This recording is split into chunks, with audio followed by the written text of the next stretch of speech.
Welcome to Season 3 of Students of Mind, the podcast that's all about opening up and normalizing discussions about mental health in ways that anyone can comprehend. In the first 2 seasons, we sat down with mental health experts and survivors to give you a full circle picture of each topic. In this new season, we will continue to explore the world of mental health through the insights of experts, healers, and individuals with lived experience. From alternative healing modalities to living with multiple illnesses, this season we will cover a wide range of topics with the help of a diverse selection of guests. My name is Jayde, and today I sit down with 2 friends of mine, Callie and Kitten, to talk about their experiences living with both autism and mental illness and how these 2 aspects affect each other.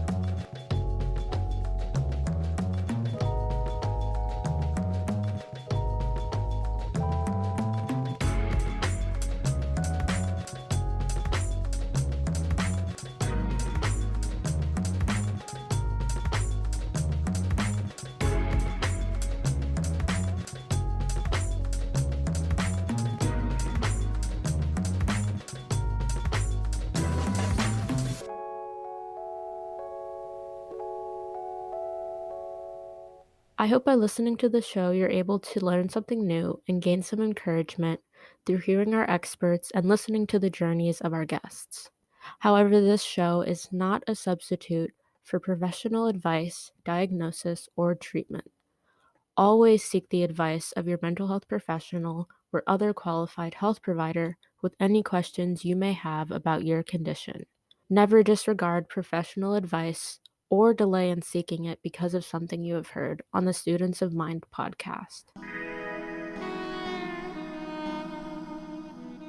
Today's guests are 2 friends of mine, Callie and Kitten. Callie is a 20-year-old student and writer, and Kitten is a 25-year-old information security analyst. All right, welcome you 2. Thank you so much for being here today. You guys look so beautiful. What the heck? Well, before we get into the topic of today, can we just go around and tell a little bit about yourself and like the work you do or like where you are in school? Telling people about myself is always such a hard question because I am still figuring out so much about myself. I just kind of tell people I'm unapologetically weird. I have an approximate knowledge of many things and can usually recall the most random information at the random times. I have also learned that my lovely associative memory makes making a lot of puns and dad jokes super easy because I'll hear one thing and simultaneously make 10 different connections and then go the route that gives me the most dopamine. For work, I work as an information security analyst with a focus in compliance auditing, specifically HIPAA compliance, which is a fun one when you go through mental health treatments, like when you're the auditor. But yeah, with a focus in compliance auditing, I describe my job as herding cats to make sure all of our processes are being followed to the letter, maintaining the security of our clients' data and our compliance posture. I get to be that. That you missed a step. Go back, restart. We have to have that, otherwise the auditor will get mad at us. See, that was great. You were worried, and that was great. Okay, Callie, you're up. Okay. I am a college student. I go to school at Tulane, in New Orleans. Yeah, I haven't declared my major yet. I was talking to my academic advisor about that today. Right now, we're running with art history and political science double major with a minor in English, but we'll see how much of that I can get through before I graduate. I run a lot. I run distances that most people choose to drive. And I like art and music. I make a lot of playlists.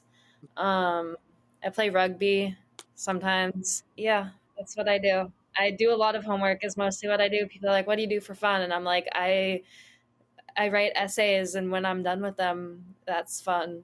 And so that's kind of where I'm at. Great. That's so fun. I will also go. I'm Jayde. Everyone on this podcast knows me. What do I do? I do this podcast and I try to make mental health resources more accessible. That's me. Okay, now we're all on even plane. We all had to do it. So, the topic of today, we're talking about autism and mental health. I'm so excited. I know that you guys are kind of in two different places in your journey, so I think this will be an interesting discussion.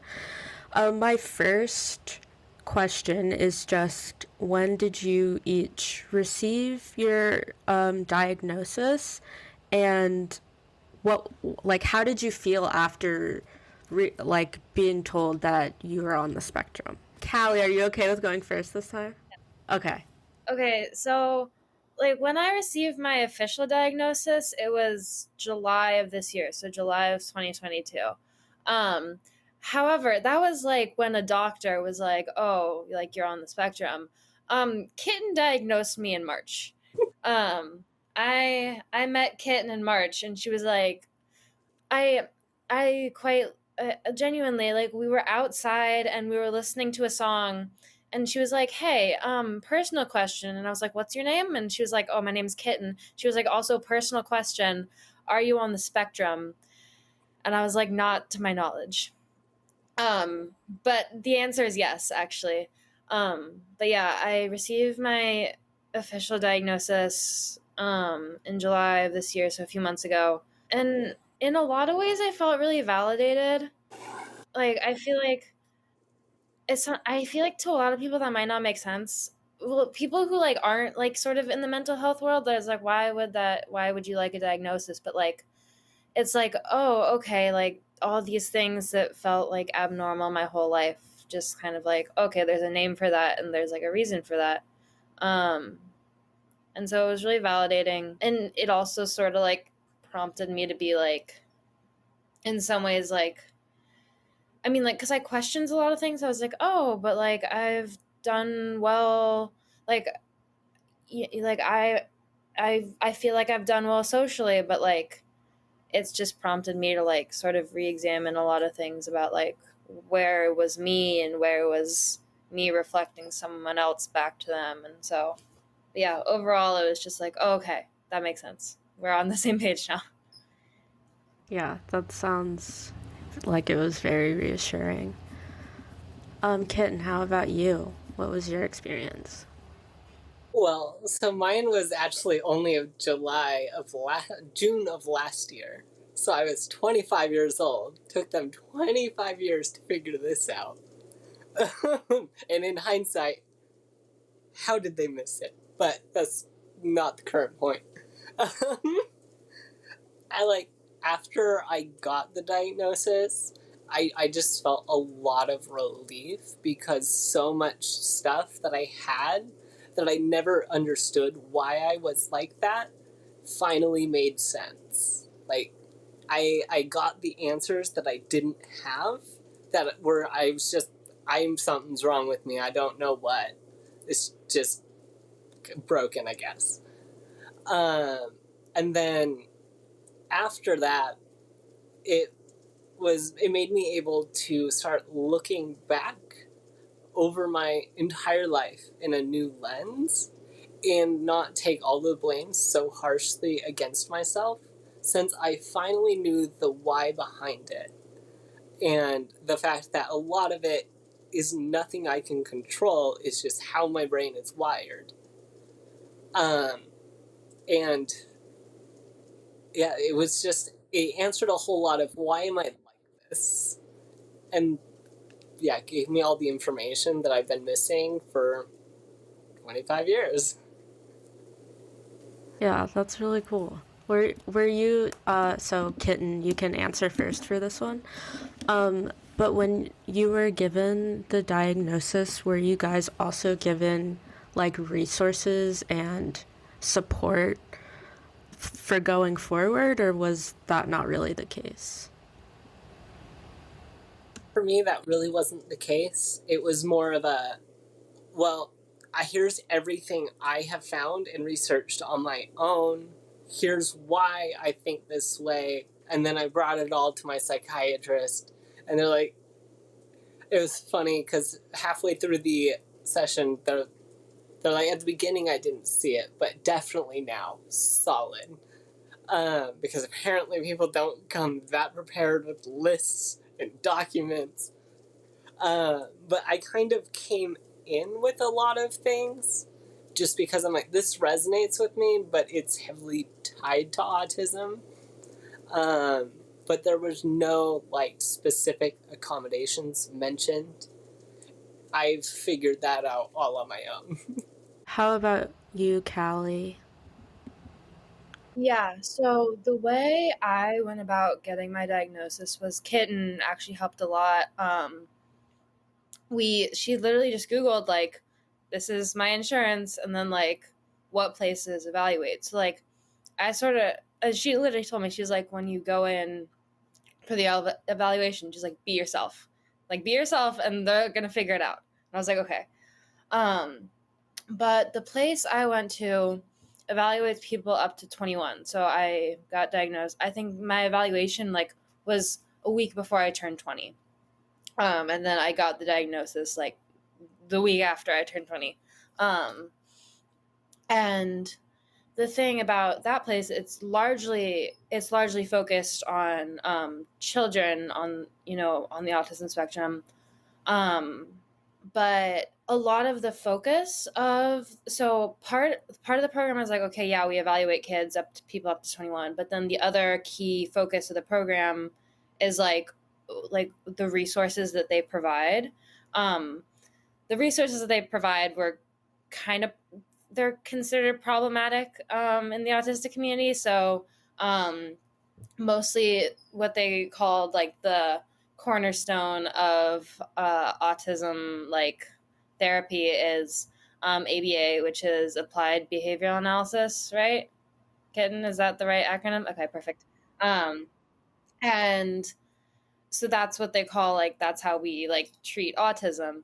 From I've never done ABA. I'm never going to do ABA because from what I understand from, I've had friends who have volunteered as ABA therapists. I know like from Kitten, ABA is beating the autism out of you essentially. Like that's the sort of blunt way to put it. Is it's like, it doesn't teach you how to like cope with sensory overload. It doesn't teach you how to like make connections with the way your brain is wired. It teaches you how to make yourself palatable for a neurotypical society that we live in.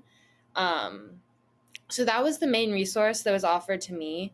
Was mostly like, it wasn't like, how can we help you like live your life in a way that like feels okay. It was like, how can we help you become someone who is palatable to everyone else? And so I don't really have a lot of resources. I have like certain accommodations in school in involving like the way I take notes and stuff. Like I'm allowed to record lectures for like auditory processing purposes. But other than that, like I kind of just like white knuckle my way through life because that's what I've been doing for 20 years, and like I don't quite know how to stop doing that. Um, yeah. Yeah. Wait, Kitten, do you have something to add? Oh, I mean, just adding on to like the ABA and white knuckling through life. ABA just reinforces you need to be wearing a mask at all times because you're not socially acceptable, so we're going to make you be. But at the same time, oh great, I just lost the last 15 seconds of what Callie said.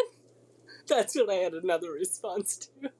It was white knuckling my way through life because that's what I learned how to do for 20 years. Does that help? Yes, because that is one of the biggest reasons why autism in females is missed so frequently. Because we just adapt and do whatever we can to fit in, and then, okay, no, that's just a shy, quirky girl. Or she's just not very social. And so it doesn't get looked at. Or like sensory things. Oh, they're just a little sensitive. Oh, everyone's a picky eater. No. No, they're not. But yeah. Yeah, I worked for a company where they used ABA, and I ended up quitting because it was I felt so terrible for the kids, and like the work that I was doing with my kid was not what they wanted me to do with him. They wanted me to follow the ABA guidelines, which felt very much like I was telling someone to not be who they were. So yeah, it pains me. It's so frustrating that that is still what they're handing out to people as resources and not guiding more guidance around like accommodations you can ask for and things like that. So yeah, I'm sorry that's how it is right now. I want to move on to like mental health stuff, because eventually we're going to get to talking about how autism and mental health connect and everything. But before that, can we talk about like a little bit of a peek into like your mental health journey so far? Like that's a big question. Let's get more specific. Let's talk about like what are your diagnoses, and when you received those, and how the process of receiving your mental health diagnoses was for you. And we'll start with Callie this time. So right now, my diagnoses are social and generalized anxiety, major depressive disorder, anorexia nervosa, and then obviously autism spectrum disorder. And then I can't remember if I was diagnosed with PTSD. If I haven't, like, it's been talked about. It's like probably, but I don't know if it's like written. Kitten agrees. Kitten knows me. I don't know if it's like written down somewhere, but like that's what all my providers have talked about. Generalized and social anxiety and depression I got when I was 15, and then my eating disorder diagnosis I got when I was 18. And that was because like I had been struggling for years and years and years. And then I kind of hit a point where I was like, I really can't do this anymore. And so like the eating disorder like onset was like long ago, but the diagnosis was a lot later. And then same with autism and PTSD. Were sort of as a result of my like most recent round of treatment for my eating disorder, where like we sort of dove into like more things about me and like where does this come from. And I think a reason, because I didn't like start struggling when I was 15, so I started struggling when I was 8 or younger.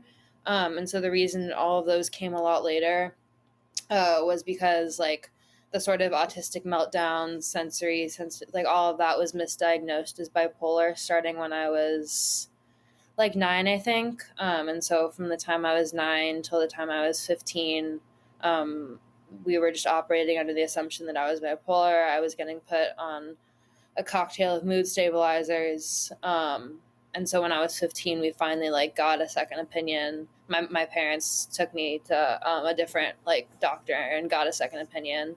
And so that bipolar got thrown out.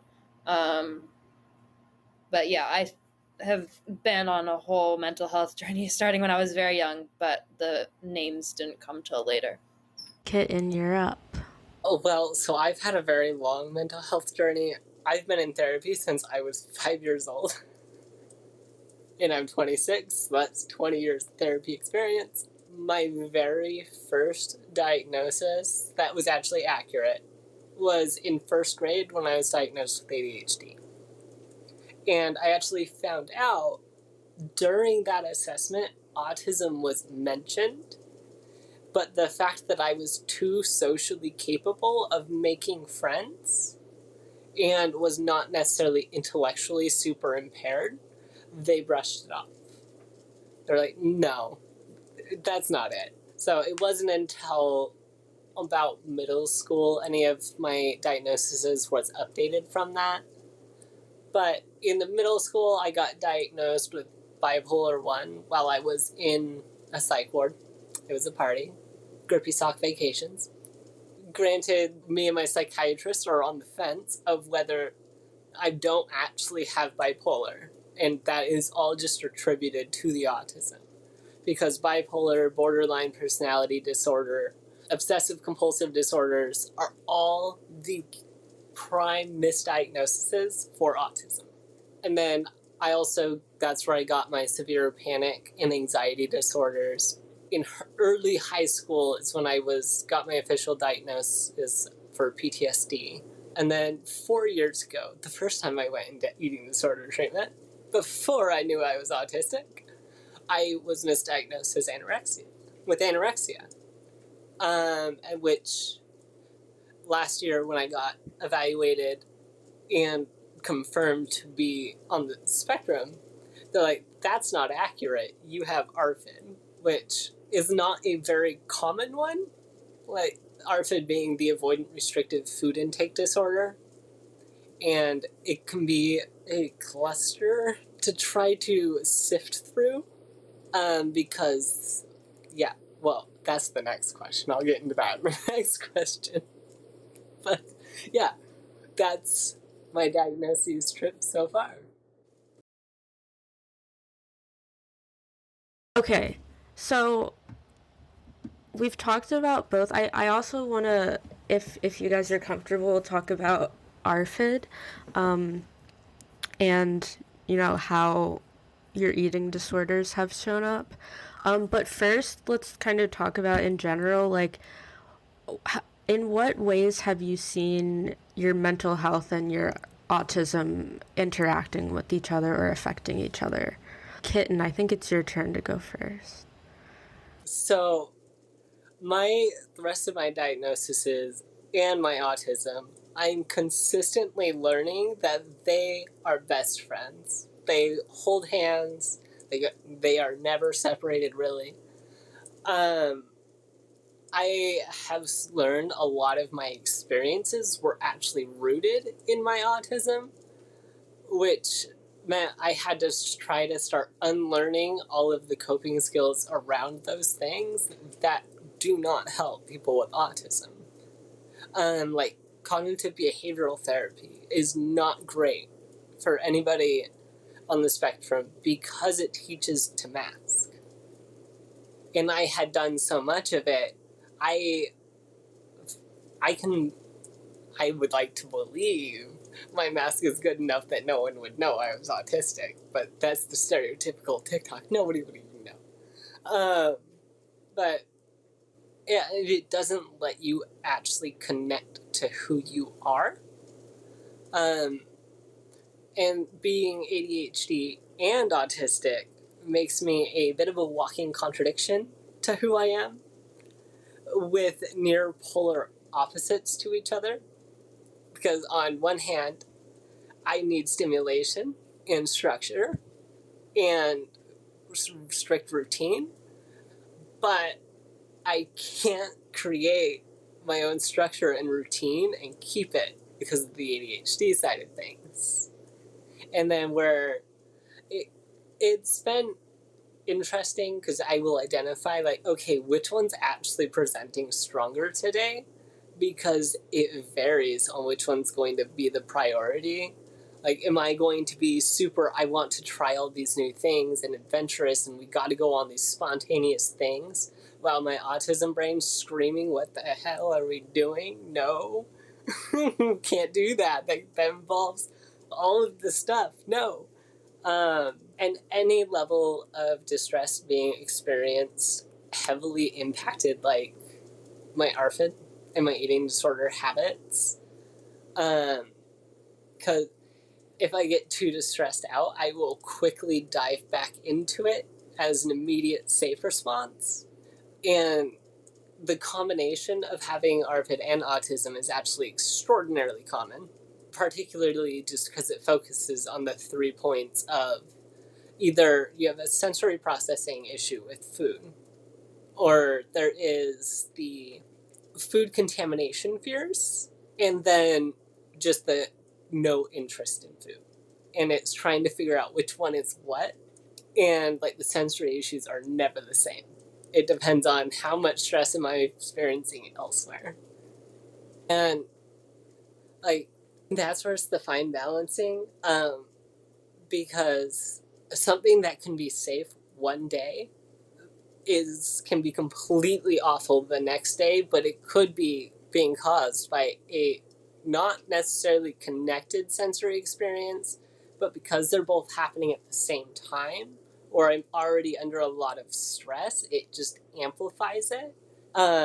Like I will get to a point where it's like I end up in a sort of autistic shutdown state, or like the most recent relapse I had, that's what I was experiencing, and am still experiencing burnout from white knuckling through everything and heavily masking for way too long.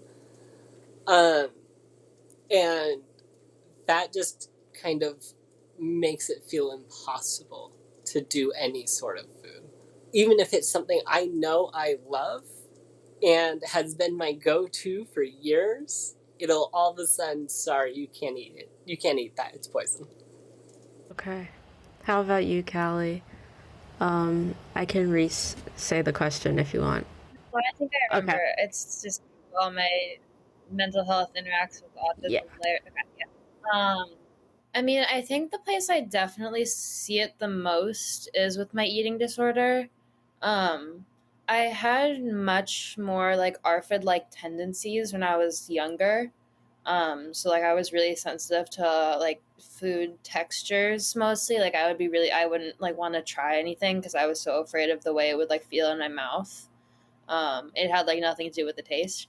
But the way I grew out of that was developing a different eating disorder that made me very, yeah, it was just eating disorder swapping. So especially the way I see it with like anorexia is like it becomes very, very obsessive. And so it's like it all comes down to like numbers. So it's like weight and calories and clothing sizes and all that kind of stuff. And it's like super duper number focused. And it just becomes like it becomes like a special interest like in and of itself is just like how I can get really good at starving myself, which is not don't recommend. But then also in like a weird way, like so one kind of common thing with autism is like sort of your like internal cues can either be like heightened or like much much like lower and like harder to notice. And so for me a lot of times like it's harder to notice when I'm hungry or I'm thirsty. And then like you layer on another piece of like being like having depression, and so like when depression gets worse, then like not only will I not know when I'm hungry or thirsty, but like it'll also feel like, oh, I'm never hungry. Or like when my anxiety is really bad and like I have a lot of assignments, then I'm like, okay, well, I'm so anxious that I'm nauseous and then I don't want to eat. And so like they all sort of tie in together and like, okay, well, I don't want to eat because I hate my body and I'm very number focused, but then I also don't want to eat because I'm sad and so I don't feel hungry, and I also don't want to eat because I'm anxious and I feel nauseous. And then all of that contributes to me feeling sad and anxious because all of your serotonin production, or most of it, is in your gut. And so if you're not eating, then you're not happy, and it's like it's just kind of this vicious cycle that rolls. And then sort of the PTSD is like it's also sort of related to the autism in the sense that like some of where it came from is like, like I would have meltdowns at home, and my parents didn't have had a less than spectacular response to an autistic meltdown, and just sort of the trauma from that. And I've done a lot of work to like trace it. I was like, okay, so I had meltdowns. I essentially learned that like, okay, being loud isn't the answer, and like vocalizing how much pain I'm in, that's not the answer. And so the way to quiet down is to not eat. It makes you numb. It makes you quieter. And so then I become a lot quieter. But then the sort of like, the safety and the silence that I thought I had turned into like a very different type of danger, where like I didn't know how to say no to anyone. And so I still see myself in college. In college you need to learn how to say no, because you just end up in all these situations where it's not safe. It's really not safe to not speak up, and you end up getting hurt because, like I said, like I thought, like, okay, silence is safety, and it's not. And so all this sort of trauma came from like, okay, being loud and then being quiet and then people pleasing. And that's a very long-winded way of saying it's all this very tangled web that is impossible to separate. Yeah, that's what I was gonna say, is that it all sounds very complex and like there's a lot of layers. And I feel like when you have like anxiety and depression, it's like I can take this med to make it better, and then I can like work on these coping skills to make it better. But like with autism, I'm wondering like what is, because people with mental illness, we live in a world that disables us. And I feel like that's the case for people on the spectrum too. Like we're just in a world where people who are neurodiverse, it's not like made. It's made for neurotypical people. So like, how are you guys? What is my question? Like, how are you guys navigating the complexities of it? Because to me, it sounds overwhelming. Like, to me, it sounds very overwhelming, and like I would want to figure out one thing I could do to fix something, but there's so many layers. So yeah, like if you guys have any responses to that, we can start with Kitten. Well, so yeah, navigating that is a challenge, especially being late diagnosed and having to figure out what that is.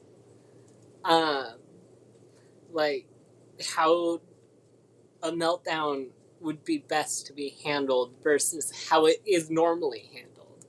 They're just treating it as, oh no, they're just trying to throw a fit or make a scene, when it's like, I am currently overloaded and this is my only way of it coming out and I can't control it anymore. And like a lot of people don't understand that it's like you can't talk somebody down from a meltdown. It just has to write its course. It's finding a sensory friendly, or having a sensory toolbox is what I call it, for those moments. And it's like planning ahead.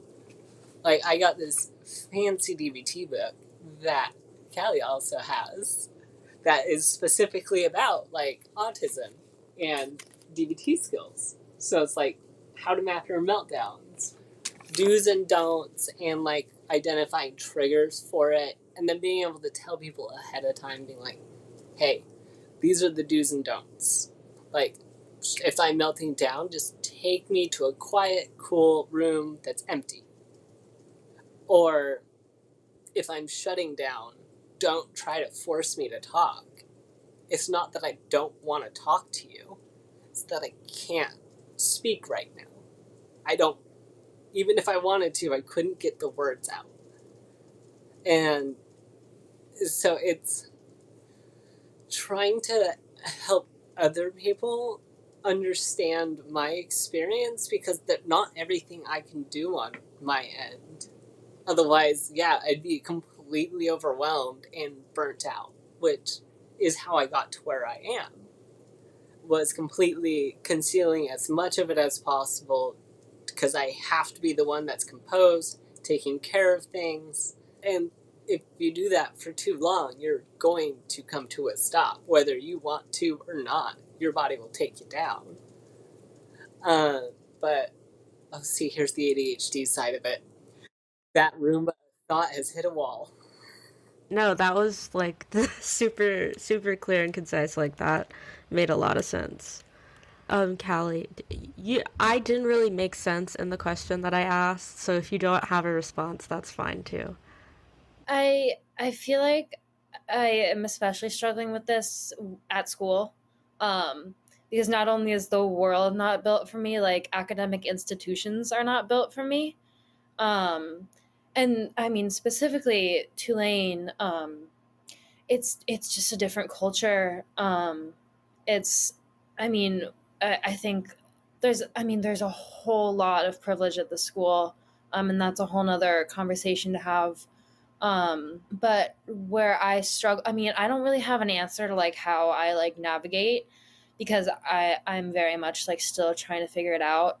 Um, because I'm a freshman. I don't have like a go-to person on campus where I can be like, hey, like if I start to get overwhelmed, like can you help me?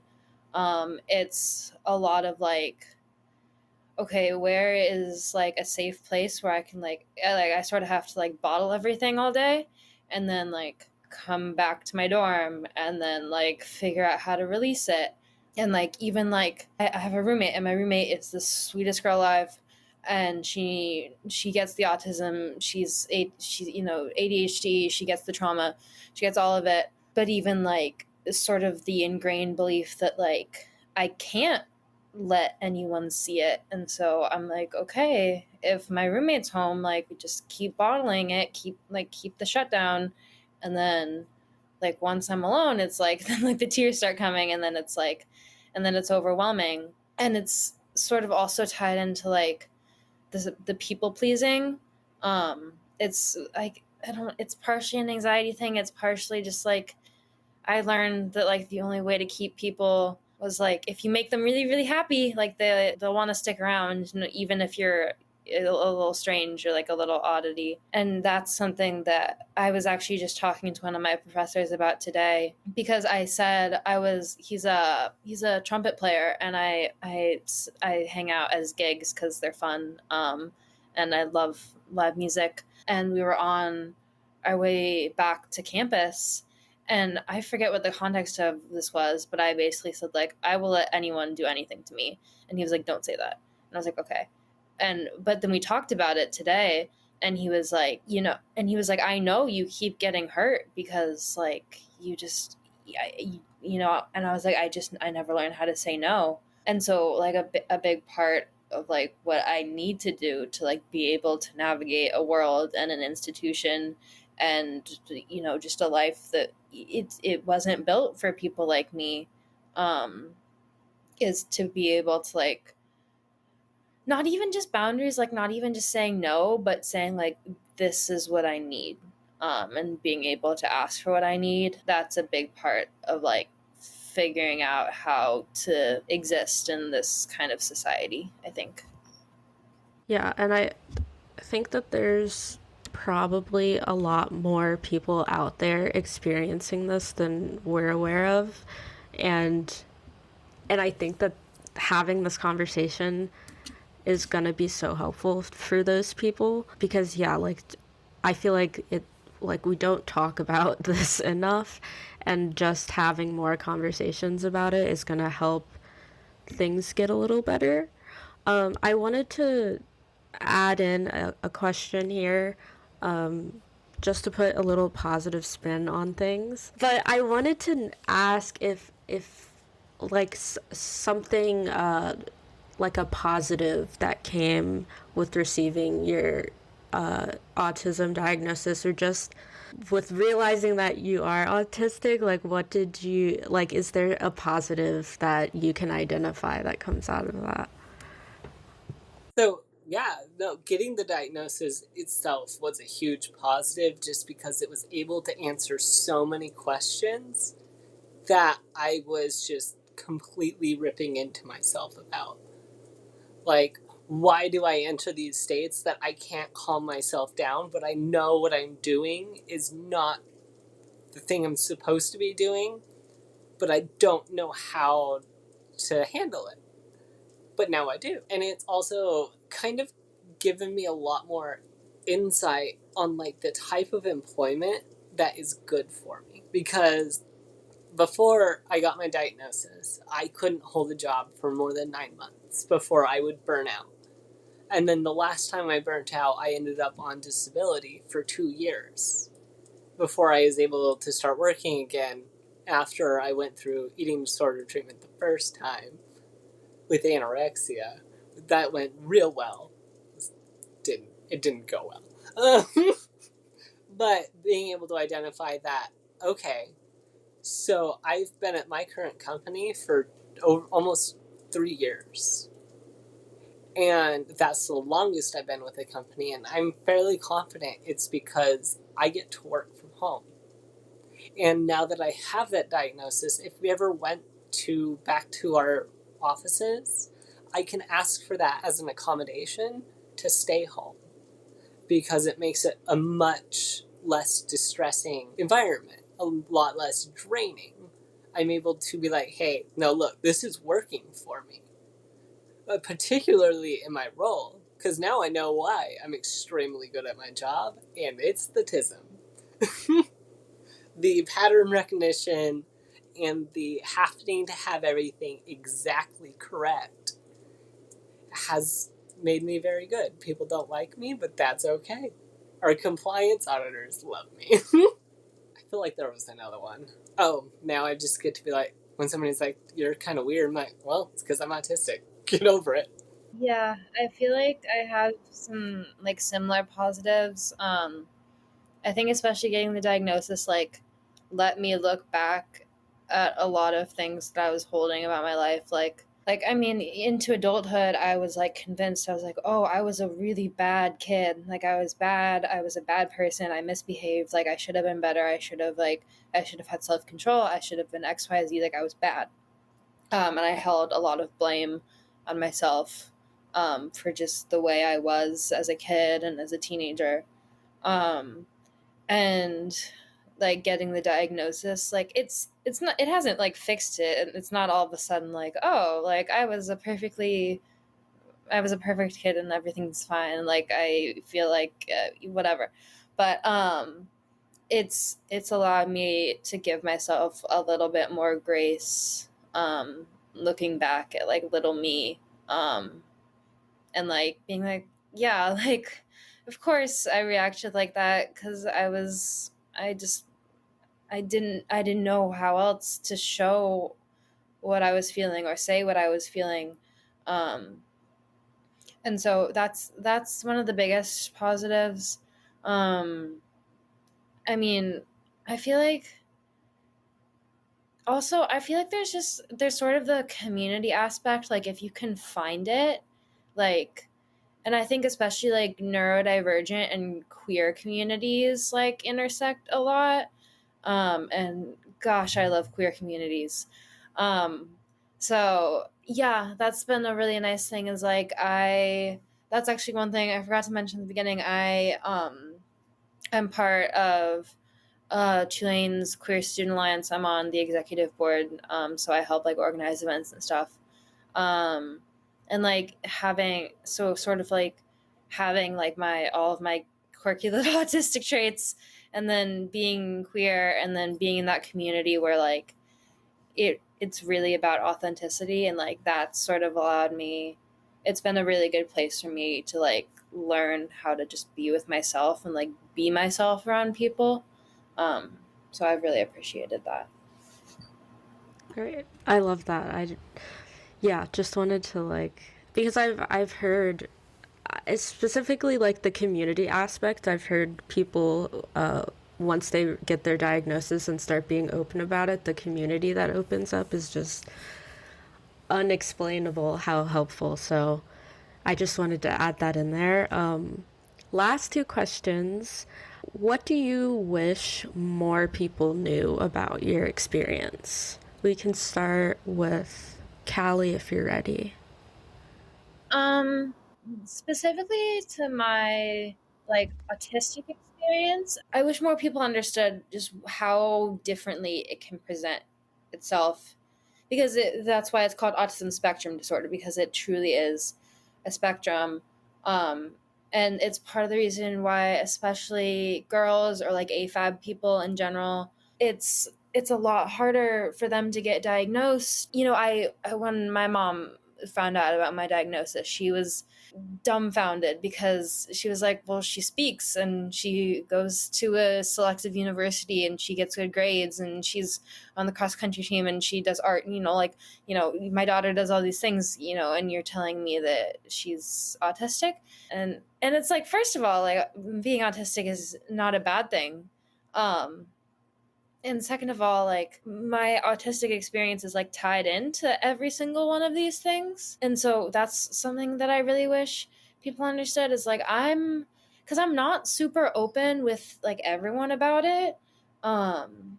Just because like I've gotten reactions before that were like, I don't see it. And I'm like, cool, thanks.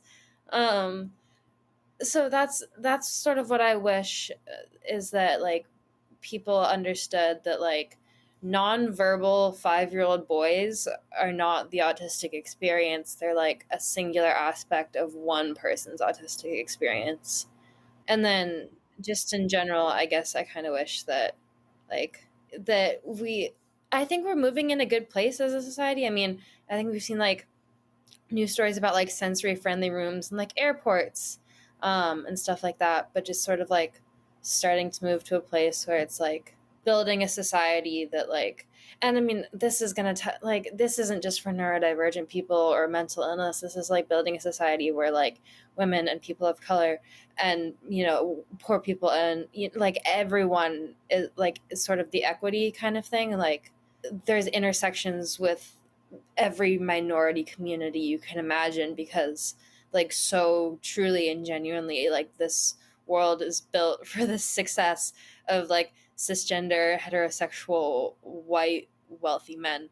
um and that's not the whole world, and it would really suck if that was the whole world, because yeah. So that's my other like wish, is that like we can get to a place where like everyone can be themselves in their own way. Yes, I love that. How about you, Kitten? I first start with that. We need to remember, not everyone can be neurotypical, Emily.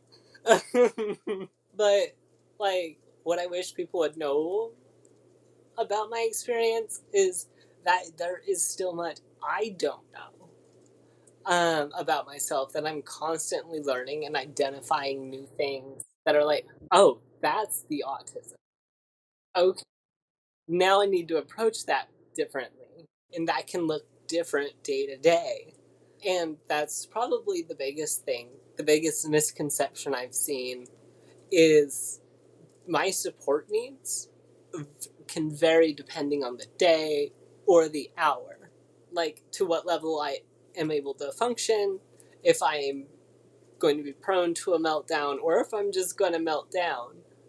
There are just so many environmental factors that can play into it. And then there could be, I could go to this situation and be completely fine, and it's like a crowded event, and there's a lot of people. And that time, I'm okay. But I go to it again, but I have a little bit of stress somewhere else, or I'm wearing a shirt that has a tag that's rubbing me wrong. I'm going to be in sensory overload the whole time and probably end up melting down. Or, like, in the instances of if it gets to the point where I'm so overwhelmed that I'm shutting down, being nonverbal is not a blanket, they just have never and will never speak. There's definitely, I go into nonverbal shutdowns. That happened to me several times in treatment.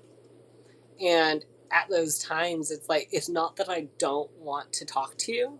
It's not that I don't want to communicate this information to you. I can't. I cannot get the words to tell you. And then it's like, I just need you to ask me yes or no questions so that way I can give a nonverbal response. Because then just kind of meet me where I am versus, like, I have experienced both in a meltdown and a shutdown of people going over the top of trying to get me to talk about what's going on. Oh, let's go more into it. What are you feeling? How's this feeling? And then it's like they don't understand that every single question, single thing they say to me is sending me further up. And it's like, in those states, the best thing you can do is to find a quiet room that's dark, that you can probably find a comfy place to lay on the floor, because those of us who know, we like to sit on the floor and just be left alone, and we will come down on our own. It just, our sensory load became too much. And melting down is not going to help. If you try to force somebody to talk while they're shut down, it's just going to lock them down. And then you're not going to get anything, and then it's just kind of a, well, we're screwed now. But the fact that being nonverbal is not only tied to the little 5-year-old boys, I've definitely had a lot of times that I was nonverbal. And I strongly believe that I was nonverbal most of my life, but I was trained to talk because I wouldn't talk enough, or I couldn't talk right because of auditory processing things. That I've done years of speech therapy. So literally being trained to talk when I would rather not.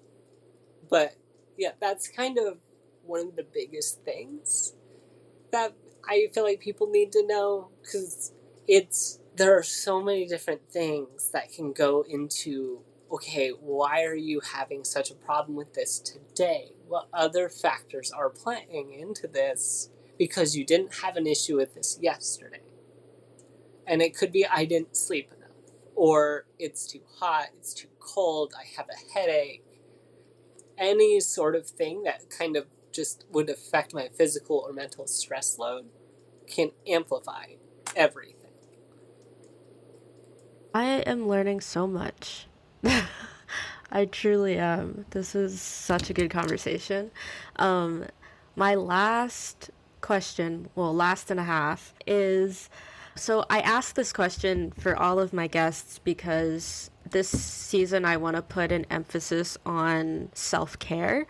Because as you guys know, I had to take some time for self-care at the beginning of the year. So my question for you guys is, what is one thing you do every day to maintain mental wellness? Callie, you're up. Yeah, one big thing for me is music. I make a lot of playlists. I have my headphones in my backpack. I have like a speaker in my shower. And like yeah, I just like that that's like it can like I mean, if I feel like it's less of like setting the tone for the day, but it's more just like it's like what I need to hear. It's like how I can fill my space. Yeah, it's just music. Great, I love that one. Okay, Kitten, you're up. Okay, I came up with some things. It's cool. So, unlike a daily, I would agree on the music. Like, I haven't had my noise canceling earbuds for almost a week now, and I am losing my mind because they are a pinnacle of my mental health. But, and it's also listening to myself when, if I am tired, it might just be because I've been around people for too long and I just need some quiet alone time. And what I would say is I've created myself a sensory safe place. Like, I have my blackout curtains, a dimmable light, fairy lights if that one's too much. And then, of course, an obscene amount of stuffed animals to create a nest into. Because then I nest into the stuffed animals with my weighted blanket, and that is probably one of the most comfortable places to be. Because the pressure of the blanket, I can't say enough that deep pressure therapy is amazing. That's why somebody needs to come home sooner, because I could use a hug, but that's why a lot of actually autistic people really like tight hugs, because it's stimulating. I believe it's not the vestibular. Oh, which one is that? One of your senses. There's like 6. But it helps give that comfort to it. But like overall, in general, how I'm taking care of my mental health is just consistently learning, and as I learn about my needs, advocating for them and giving myself that grace for the things that I can't control just because I am wired differently, and doing my best to not let people shoot down my needs, which I'm still learning how to express needs, because all growing up I was taught I wasn't allowed to have them. You can't be this loud child. And yeah, a whole lot of like what Callie was saying about growing up. I should have been calmer. I shouldn't have freaked out like that. X, Y, and Z. If it happens moving forward, now I know and don't have to tear myself down every time. Beautiful. Well, thank you guys both so much for doing this. I'm so happy we could do it. I learned so much, so I think the people listening are going to learn a lot too. But yeah, thank you so much for being here. Thank you for having us, Jayde. Yeah! Thank you so much for listening to this episode of Students of Mind. I want to give a massive thank you to Callie and Kitten for coming on the show and being so open and willing to share about their experiences. I was so excited to have them on and have this conversation, so I hope you all enjoyed it. And if you're interested in following Callie or Kitten on their socials, their links will be listed in the description of this episode. As always, social links for the Students of Mind team are listed in the description as well. Don't forget to check out the episode webpage, also listed in the description, for the full show notes and any episode resources. If you have a moment, please leave a rating and review for the show. This helps me tremendously by getting the show into more ears and lets new listeners know what they can expect from the show. Thank you so much again for listening. I hope you learned something new or resonated with something you heard today, and I will see you next episode.